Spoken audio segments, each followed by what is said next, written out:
Hi, this is Randy Wykoff, the Dean of the College of Public Health at East Tennessee State University, and I'm pleased to provide the weekly COVID pandemic update number 96 with data accurate through March 17th, 2022, and my best wishes to all of you who celebrate St. Patrick's Day. This week, I'm going to ask two questions. Is the pandemic still slowing down? And what about this report that there may have been over 18 million deaths worldwide? In terms of the pandemic slowing down, there's a little bit of a mixed answer here. We were watching the Omicron surge slow down internationally pretty significantly, but then the last couple of weeks, it's clearly leveled off and it may even be coming back up. So that's a very worrisome finding, especially since it's leveling off at a level much higher than it was through most of the recorded pandemic.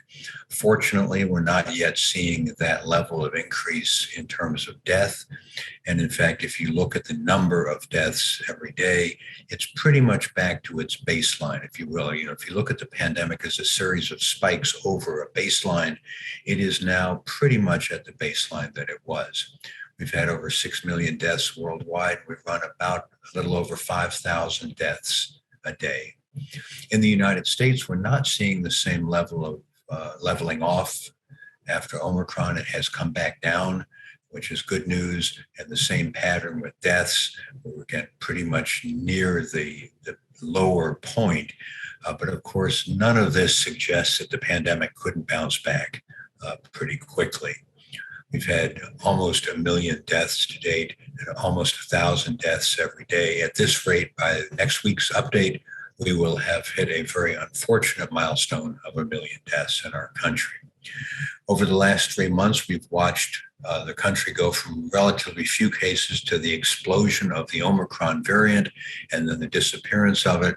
And we continue to see the going away with a few areas, notably here in central Appalachia, with higher number of cases. In Tennessee, we have seen the same reduction in the Omicron variant back down to a normal level. But the number of deaths is kind of all over the place. If you look at this pattern there, and that suggests to me that there's an issue with reporting. We've had over 25,000 deaths to date, about 600 deaths a day. But if you go back over the past few weeks, you can see anywhere from 166 to 600 deaths a week, which is unlikely to be bouncing around that much so quickly. So I think this is just a problem with reporting, but we do need to keep an eye on it because obviously if that is coming back up, it's something very important to know. In terms of locally, hospitalizations are down to 119, not as low as it has been, but certainly coming down nicely. So is the pandemic slowing down? Yes, in the United States, yes, in Tennessee. Globally, it's uncertain, certainly something we want to watch.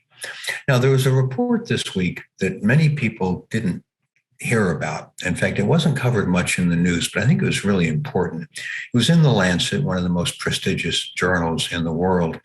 And what they did was they calculated excess mortality from pretty much anywhere they could get data from. And remember, we've talked about this before. Excess mortality is the number of deaths above what you would expect. So say in any given week, you would expect 100 deaths in some community. If you had 120, that means you have 20 excess deaths. The excess mortality is the difference between the projected number of deaths and the actual number of deaths that occurred. And their findings were pretty disturbing. At a time, which was the end of last year, there had been 5.9 million deaths worldwide. They actually estimated 3 times that. They estimated that 3 times as many people have died during the COVID pandemic as have been officially reported as COVID deaths. These numbers, it's not equal around the world.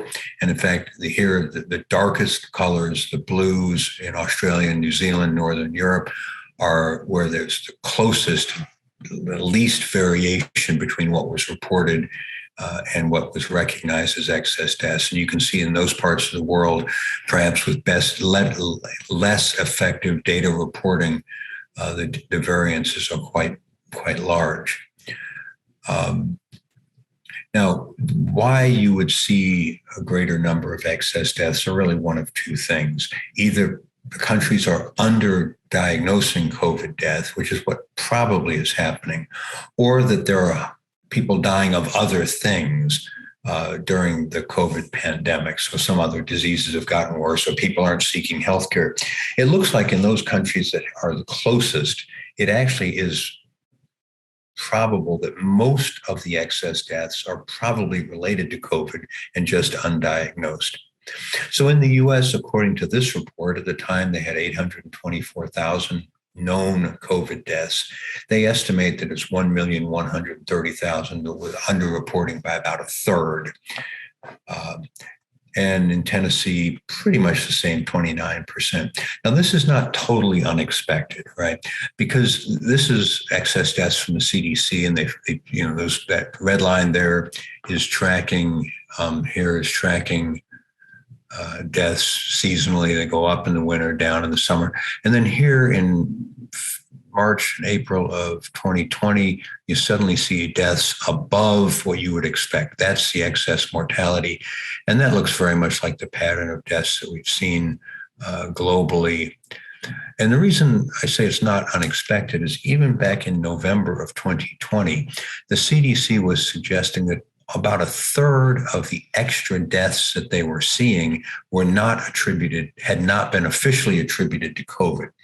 So probably this estimate of about a third is still accurate. What it basically means is there's a third more deaths, probably from COVID itself, that we simply haven't ascribed to COVID. So is the pandemic slowing down globally? Probably not. It has been, but it appears to be leveling off. In the US, it has come down. Tennessee, it has come down. We'll keep our fingers crossed about whether it's going to come back. And then this report on excess mortality is real wake-up call, because if you start thinking that maybe we've had 15 to 20 million deaths and not the 6 million, you begin to realize the incredible impact of this pandemic. So this is something we certainly want to follow over time. A great deal more information about COVID-19 on the College of Public Health website. If you are sharing this video, and please do, if you know anyone who's interested, the pandemic hasn't gone away, fortunately. So if anyone's interested in up-to-date information, please let us know. We'd be happy to add them to the website. As always, I'd like to thank Dara Young for editing, producing, and posting this video. If you have any questions about the pandemic or about this video, please let me know. I look forward to hearing from you. Until next week, please be well.